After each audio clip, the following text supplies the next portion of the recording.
everybody, and welcome to this episode of the FauxShow. Today is Wednesday, August 29th. My name is Angela. And my name is Chris. And as most of you know, the FauxShow is not a real show. It is a social experience because I don't look at you. I look at the chat menu I have here on my iPad. I've got a full screen on my screen.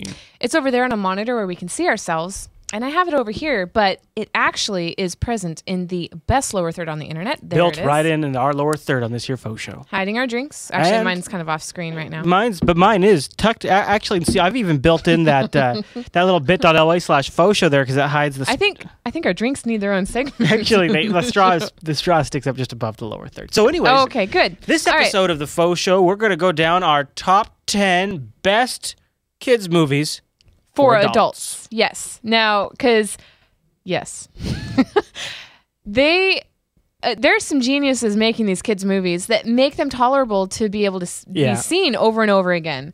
And we all know they exist, but do you know which ones are the best? Right, exactly. And because we have young kids, we kind of know which ones are good. And we'll have a poll at the end after we go through our top 10. Yeah, and we'll then let the live audience, vote, and they'll name the number one top adult movie. You can only pick one. Adult kids movie. Yeah. We're not doing adult movies here. That's next week. No. All right. No, I'm kidding. All right. So we're doing this in reverse order then? You don't start with number one. We're going to start with number 10. With number one. And number 10. And this I do not agree with, but I have to compromise, as is life with marriage. Okay. Oh, whatever.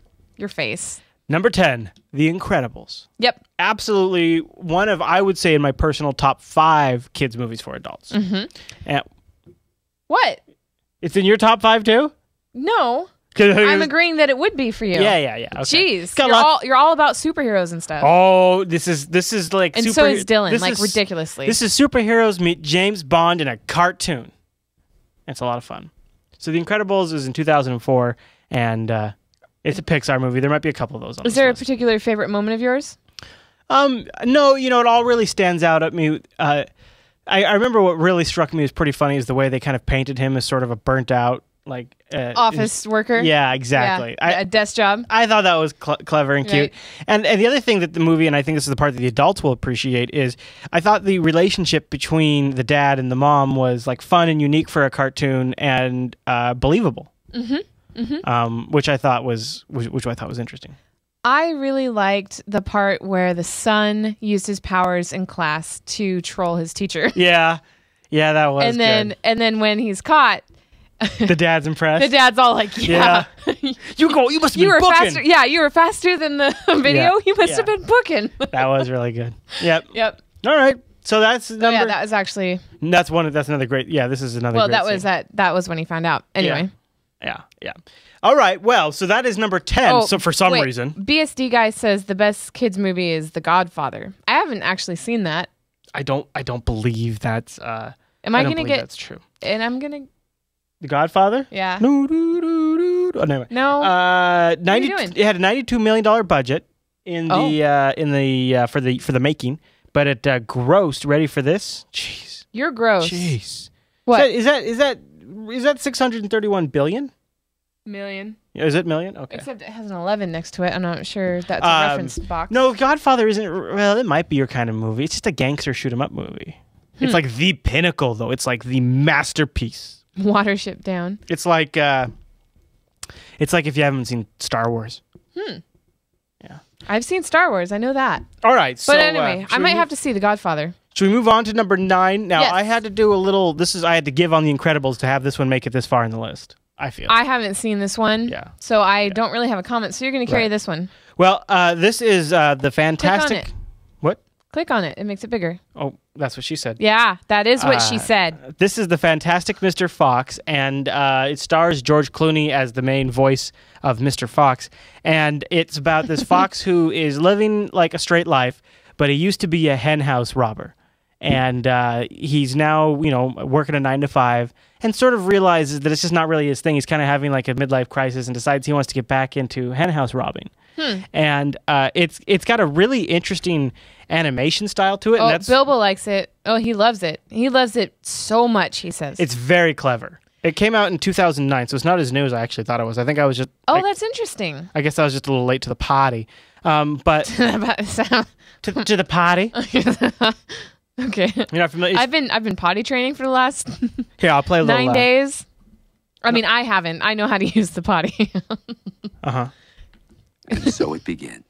So there's no... Is there any audio? No. Yes. Welcome to the fantastic world. See, it's kind of got like that stop motion. It's kind of got that stop motion look to it.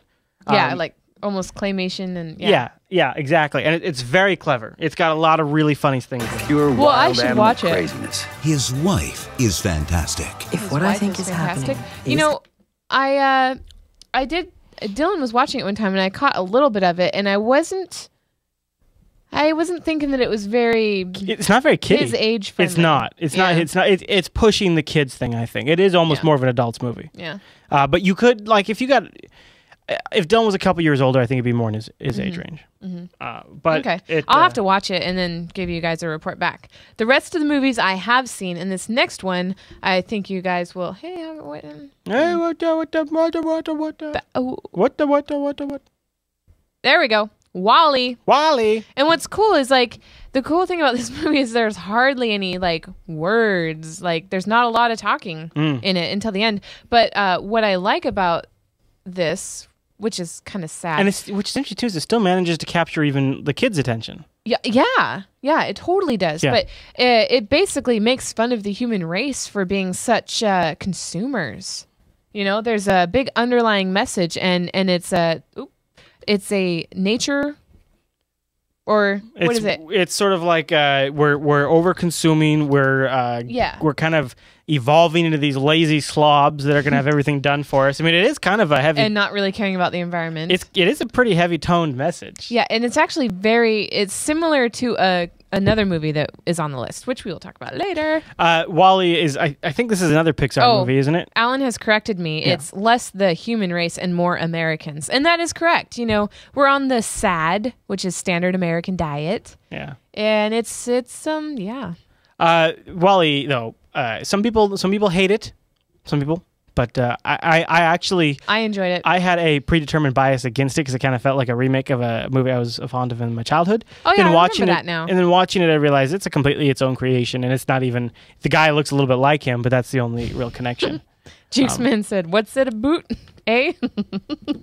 So Wally is definitely worth checking out. I'm surprised Wally also wasn't further up on the list. All right, Angela. All right. What's the next movie? I don't know. Do you have it up? No. No, but I could tell you what it is. All right, it's Monsters Inc. Number 7, Monsters Inc. Yep, and let's see. The Monsters Inc. is, I believe, not a Pixar movie, right? It's a DreamWorks animation, yeah? I don't know. No, it's Pixar. Dang it. I didn't want to have all whole they're not all dominated by Pixar, but come on, Pixar makes some damn good movies, let's be honest. All right. Get off my sack.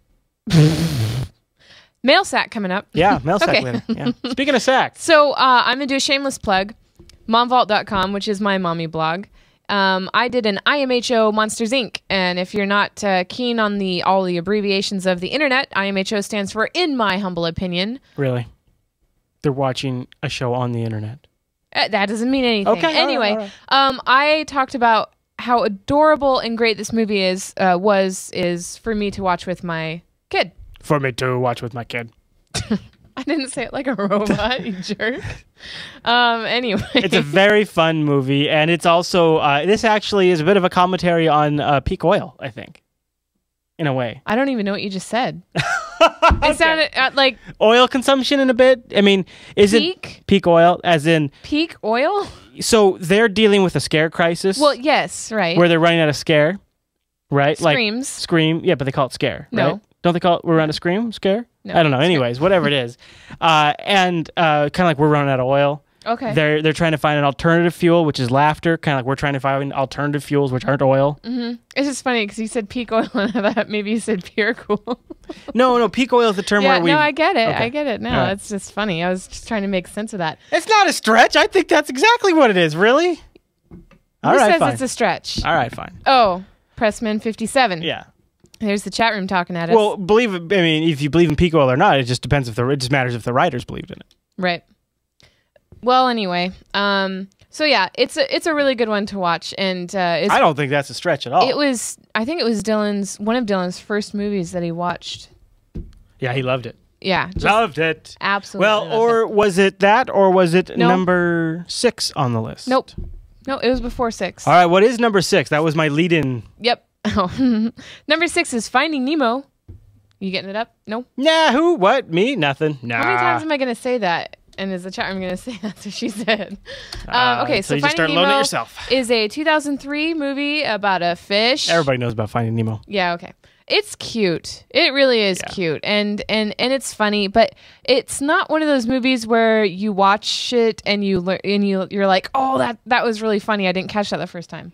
Do you want to give our WTF moment while we're talking about it? No. Okay. Well, I guess we might as well. That way, it kind of all fits. I think both Ange and I agree that some of these movies have moments that almost don't seem appropriate for kids, especially as two parents, right? And with younger kids. And Nemo, Finding Nemo, definitely has one of those moments. Are we talking over this? No. They can't hear it? No. Oh, okay.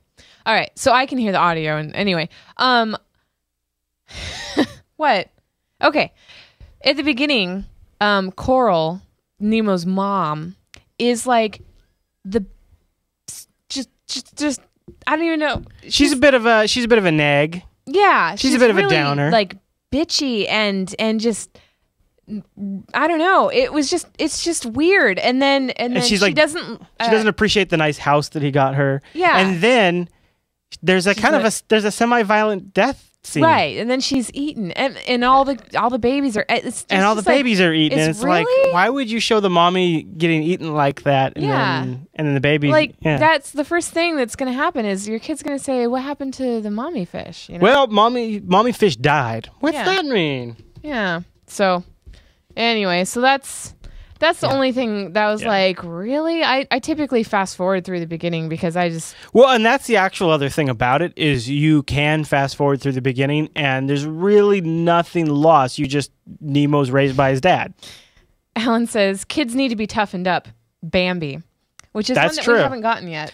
Bambi but is... yeah, that is the same. That's the formula. That's also, I mean, that is... Well, and there's another movie coming up that has like a similar type. What the heck? It's a dramatic trick. They're writing these to wrap the kids in.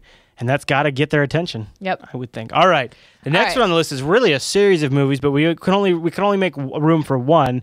And this is our number 5. We're now in the middle of our top kids movies for adults. And you could almost argue it should be number 1, but we're going to give it to Toy Story. Yep.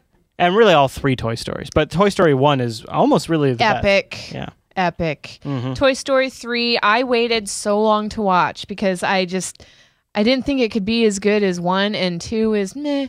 But 3 made me cry for crying out loud at the end. Well, literally crying out loud. Yeah, it's cute. You know, it came out in 1995. Toy Story 1 did, and I was 12. Wow. Yeah, I actually didn't see it right away. I gotta say, as watching these as a set of 3.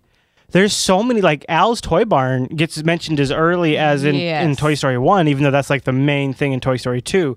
And I think like there's a reference that even takes place in Toy Story 3 that's from Toy Story 1. They really kind of drew it all together. Can I share my interesting fact? Yeah. All right, it's an interesting fact. I think it's on the Toy Story DVD commentary.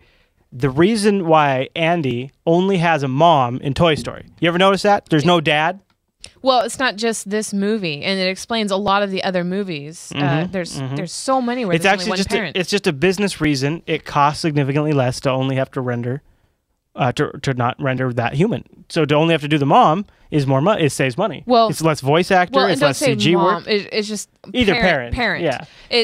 The less amount of people you have in a movie, the cheaper it is production. And the characters, the children of the parents, you only need one parent figure in there because the movie typically isn't about them. So I do love in Toy Story 3 kind of what they did with Ken and Barbie, where they have like a Ken doll, right? And that Ken doll's kind of like a bit of a fruit. You know, he's just kind of not all there, but he's it's just a great, like, they just took some of the great old toys and they just did so many clever things with them and made them go in clever directions. And I never had Barbies.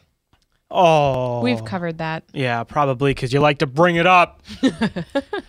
All right, the next one is movie number 4. Has not been seen by the guy next to me. He's seen parts of it and he thinks it's kind of strange so far, but interesting. But I've seen it and it is funny and interesting. And it's Meet the Robinsons. It came out in 2007. Meet the Robinsons, I believe. And this is another one of my WTF moments. Oh, yeah? The opening scene. Normally I pre-watch movies before Dylan sees them, but I thought this one would be okay. And it is, but the opening is a mom carrying her baby and leaving it on the front doorsteps of the orphanage. And just abandoning it? Yeah. And the whole moral of of the movie, which it kind of ruins it, but it's basically always move forward, don't move backwards. In other words, when something happens ditched by your mom, just look at the family that you currently have when you get it. And anyway, it has a sad undertone, but it is actually really. But in terms of adult enjoyment, there's a lot of nuance and stuff. Yeah. You know, this only got a 66% rating on Rotten Tomato, but from what I saw, there's a lot of really funny ideas in it. Like a lot of little clever, like, oh, that's cute. They thought of doing that. That's cute. Mm-hmm. It's a little shallow in some ways, but it's still very fun and far-fetched. Yeah. Yeah. Well, there you go. So that is number 4, and that's one of our more recent additions, too. That's why. Yeah, we've only watched it a couple times. All right. Now it's time for our third movie recommended for, and I'm actually, I think people might be surprised I'm going to agree with this. I'm surprised you agree with it, actually. Really? I was going to ask you, yeah. So Tangled, it was released in 2010, and it is the Rapunzel, the Rapunzel, let down your hair. Let down your hair, yeah. I really don't like the stupid album cover they've got. Yeah. It's weird.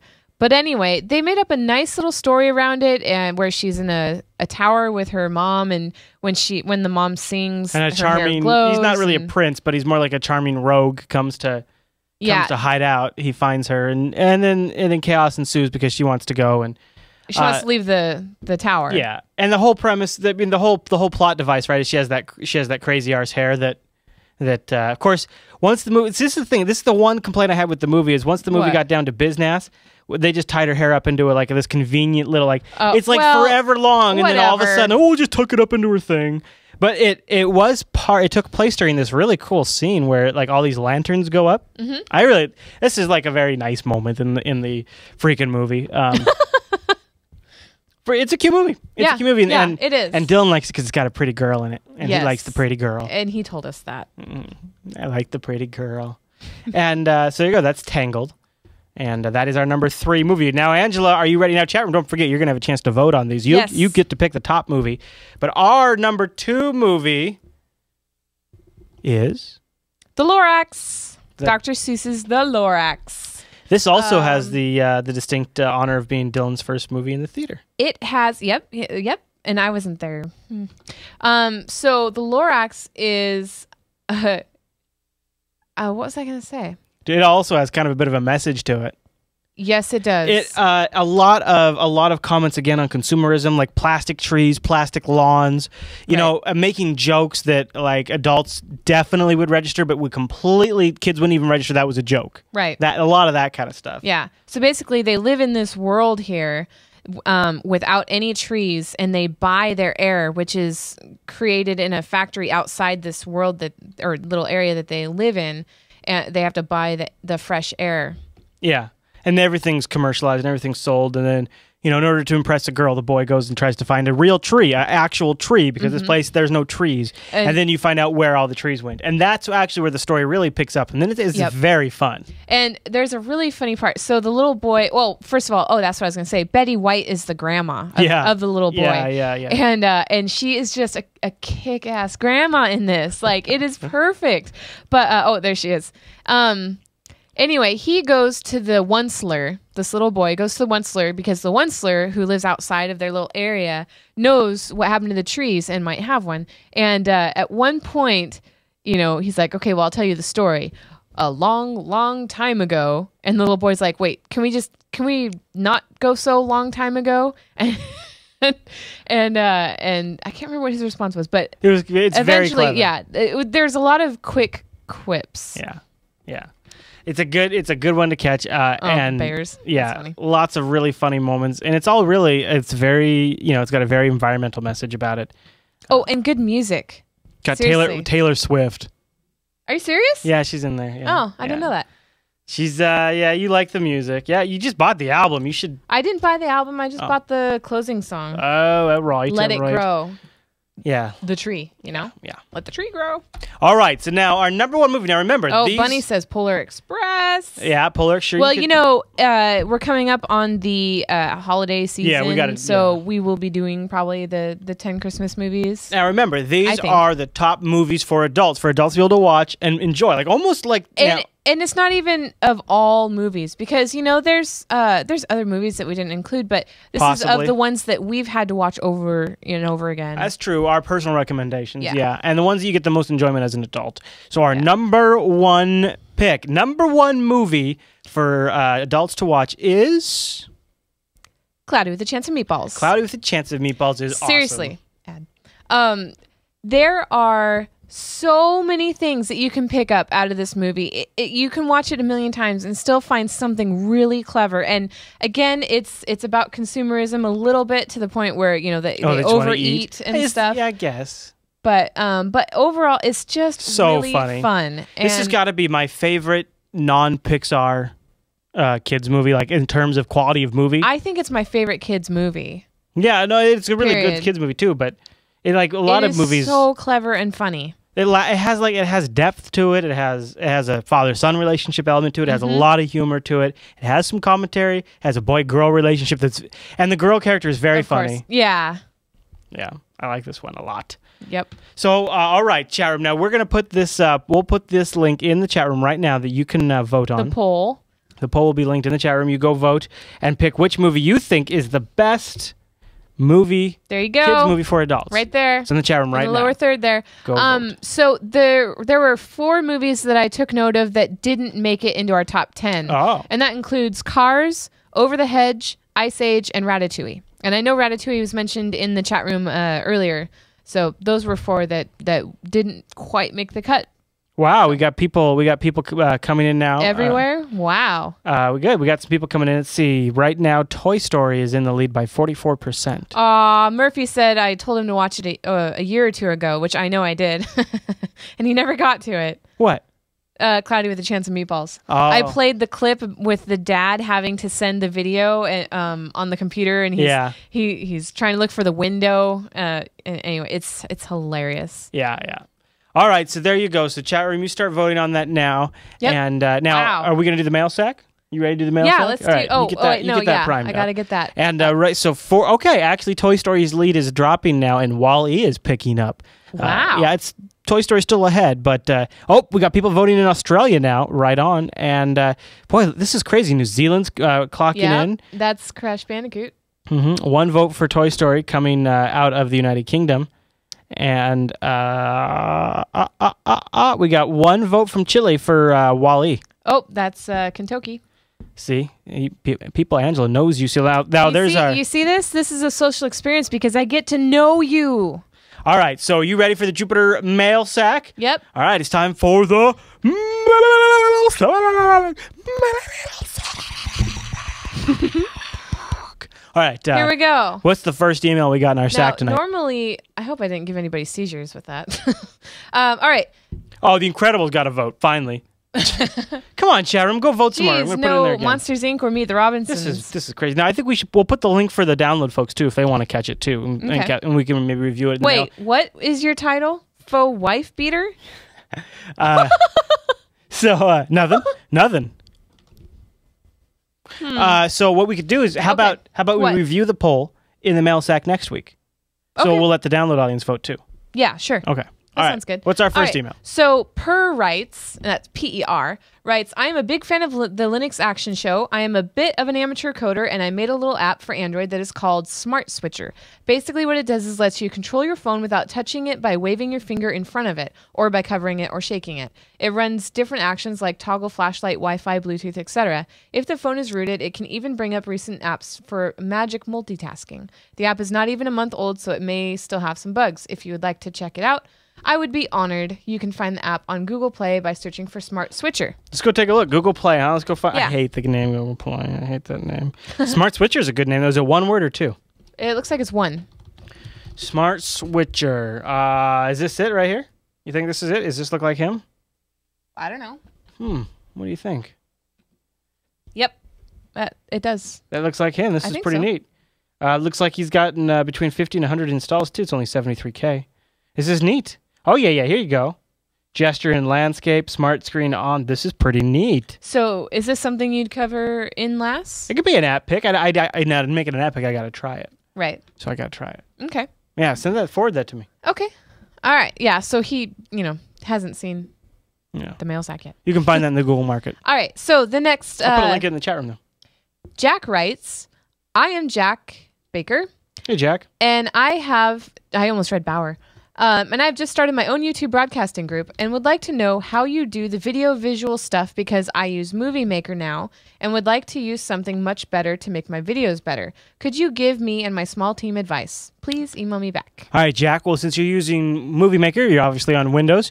So I would say check out Adobe Premiere and Sony Vegas to step up your video editing because once you go into one of those programs, you really get a whole new set of tools, like, nicer lower thirds, you get better titles, you can do cleaner edits, you can add and tweak video or audio and video better color manipulation, all those kinds of tools are available too. Vegas is nice, and if you use like Cool Edit in the past, you'll find it pretty comfortable. Adobe Premiere probably has the best long-term prospects, and it also would be the best marketable skill. So if you learned Premiere, you could actually probably get employment using Adobe Premiere, whereas Vegas would be a little more hit and miss. That'd be my recommendation. Nice. Now, the chat room says Katie and Live and Pinnacle Studio 15. Yeah, Pinnacle Studio 15 was worth checking out if the price is right for you. Katie and Live, I don't know how it works on Windows. I don't know if it does. Okay. All right. The next thing that we want to tell you about, woohoo! Today the newsletter went out because I worked my arse off. The Jupiter Signal. There it is in all of its beautiful glory. Yeah. How this cool is a that? big one. I wrote up a couple of things. It is, yeah. All right. So the first and foremost, behind our bodies is the Chrome extension and Firefox extensions that which everybody watching this show knows are available in the Chrome and Firefox extension stores. Yep. So people could go search for Jupiter Broadcasting, install those extensions in their browser. In the app stores. And then basically when you buy from Amazon and a couple other select companies, when you buy it, we get a commission off of it, but it doesn't cost you anything. So anyway, this is what it looks like in the Chrome App Store there. It's a nice little thing. And then let's see, on the left here, TechSnap Q&A, episode 80. They will be doing nothing but questions and answers for that one. So email techsnap@jupiterbroadcasting.com. Wow. Yeah. They'll be recording that early because Alan will be in Poland for the EuroBSDCon, which if you're interested in meeting up with him in Poland, email me. I want to meet up with Alan. Angela@jupiterbroadcasting.com. And I will be sending out a group email to everybody interested in that meetup. If you didn't see the Linux Action Faux, you can find it there. Are you going to go through this whole thing? Yes. I spent a lot of time on this. But they could read it. I know. Well, so sign up at bit.ly/Jupiter Signal. I mean, I kind of feel like if you're just going to give it away, they have no incentive to sign up. Link is in the chat room. You can sign up from there.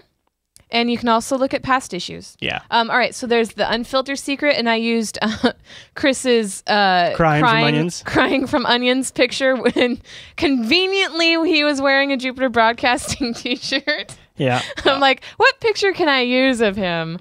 All right. And then, of course, the Amazon payments and Linux Action Show was what would you call it? Recap of the last 3 weeks, the Linux Action Show. Oh, I thought, you know what?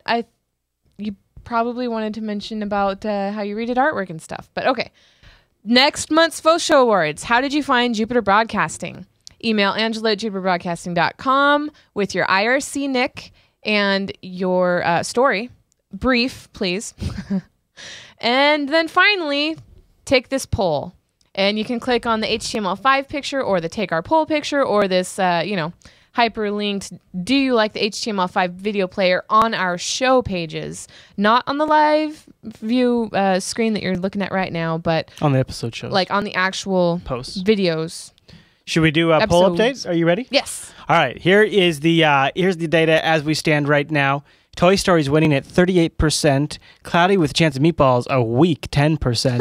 Wally, number 2 at 28%. Wow, nothing from Monsters, Inc. or Finding Nemo. Yeah, I'm worried that people aren't going to like our list. I would say maybe the download audience would be different.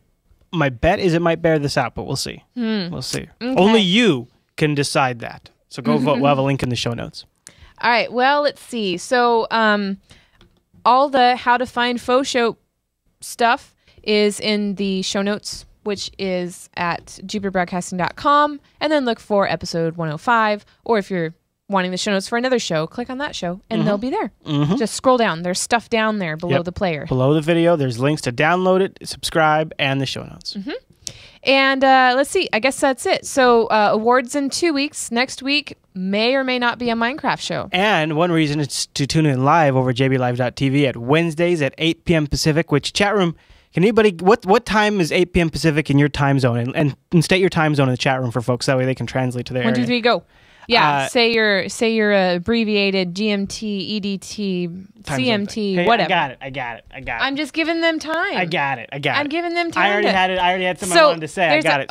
So if you tune in live, because this is what I was trying to say. This is my show. You could watch Angela do a post Minecraft show. Yeah, I'm about to do it. So, but we're not going to include that in this week's episode. Not yet. But if you watch live, you get to do that. It's not a real show. It's a social experience. So there you go. There's the times in your area. See all those times? That's what time the FauxShow is on.